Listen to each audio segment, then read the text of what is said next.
Hey folks, Mr. Gage here from the East Cleveland Public Library Garden Club. Wanted to give you this, we're going to do a little before and after. Today is May 12th, and I want to come into our one bin and just kind of show you all the shock that our plants have gone through. And I know this looks very concerning. I know it looks like everything is about to die, but if you look here, you look here, and you look here, a lot of these plants still have growth on them. And basically what's happening is they've been so comfortable inside in Miss Green's office, getting nice and used to that temperature. We brought them outside and they are responding to the cold weather, the sunlight, so all the outdoor elements that we can't control. This is simply shock, and most of these are going to bounce back. Now, some of them we might have lost. That one might be goner, but a lot of these are going to bounce back. I also want to show you real quick what we're doing in our beds and show you how this looks in our beds.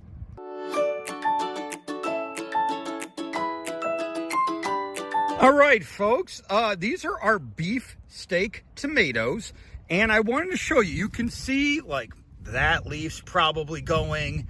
These leaves have been a little sun scorched. That's why they're yellowing. We're going to give them some water, maybe give them a little root food. But I also wanted to show you right there, we've got new growth. All right. And then you can see some of these leaves are just starting there.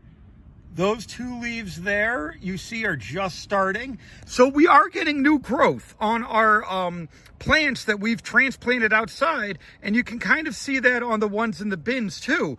But this is just simply the transplant shock and the plants acclimating to the bright sun, the cold temperatures at night, and just trying to acclimate to being outside.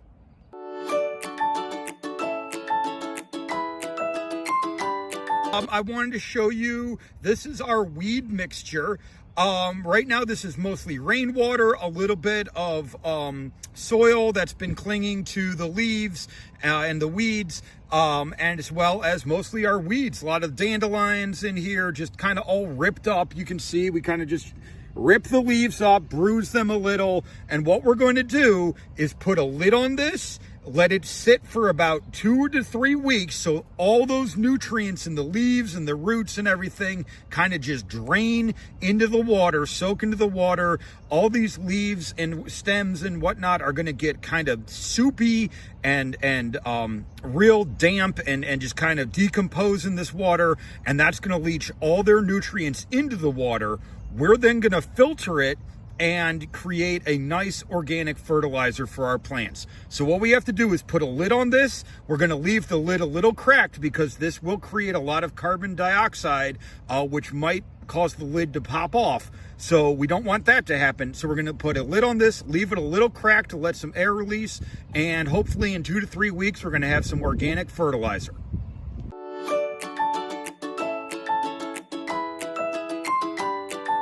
Hey folks, it is May 14th today, and this is Mr. Gage coming to you from the East Cleveland Public Library's Garden Club. I just wanted to show you what we got done today.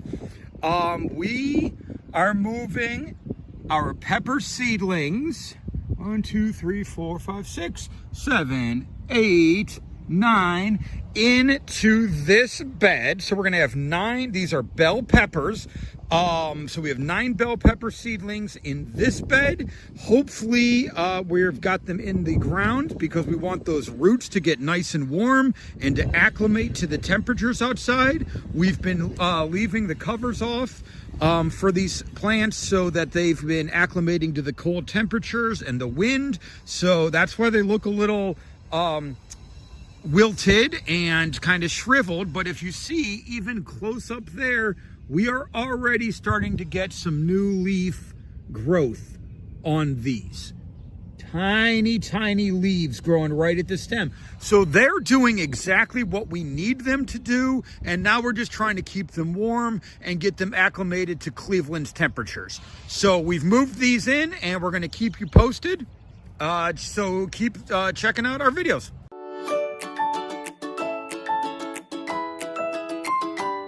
Real quick before the rain comes, folks, it's still May 14th. This is one of the wildflower pots that we've put together for our giveaways. I just wanted to show you. These are the plants that we cold stratified. Let me get some of the straw out of there. Plants that we cold stratified in the fridge. And you can see we put them in the soil and they're popping up. However, I also wanted to show these. Oh my goodness, look at these. These are all of the winter cold stratified plants. Look at that. I'm pretty sure that's the figwort just exploding. We've got a lot of various wildflowers, figworts in here, rudbeckia, purple coneflower, various forms of milkweed, all growing. And as soon as we get the soil this week or next week to fill this bin up, we're going to put these plants into this bin and have a lovely organic wildflower garden to encourage pollinators like our butterflies and bees to come and help pollinate these plants, as well as all of these plants that are going to grow. So keep checking us out. Like, subscribe, and share to our videos. Comment on our videos. Let us know what you think. Let us know if you have any suggestions. But keep checking out our videos.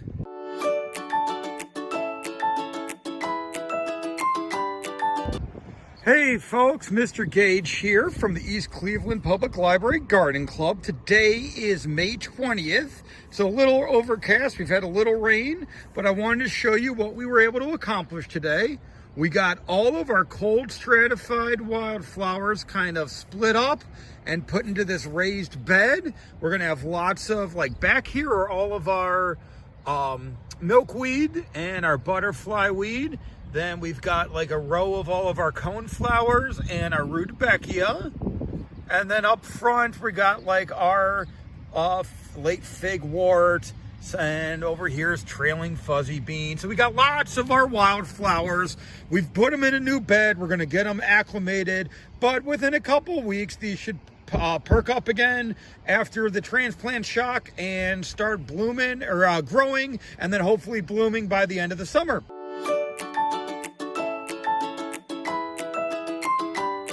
I wanted to show you what we've done to create some of our giveaways.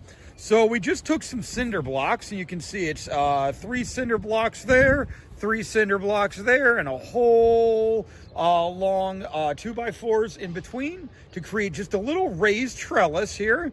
And what this is going to be for is to keep our giveaways. And these are all of our giveaways here. All of these are going to be given away at Founders Day.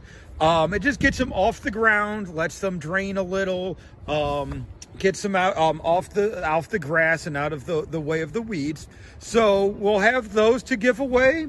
And then over here, I have up-potted. All of these are our Tiny Tim tomatoes. So again, they are designed for potting, and I'm hoping most of these will make it. And we'll see what we can do. And so all of these are going to be giveaways as well.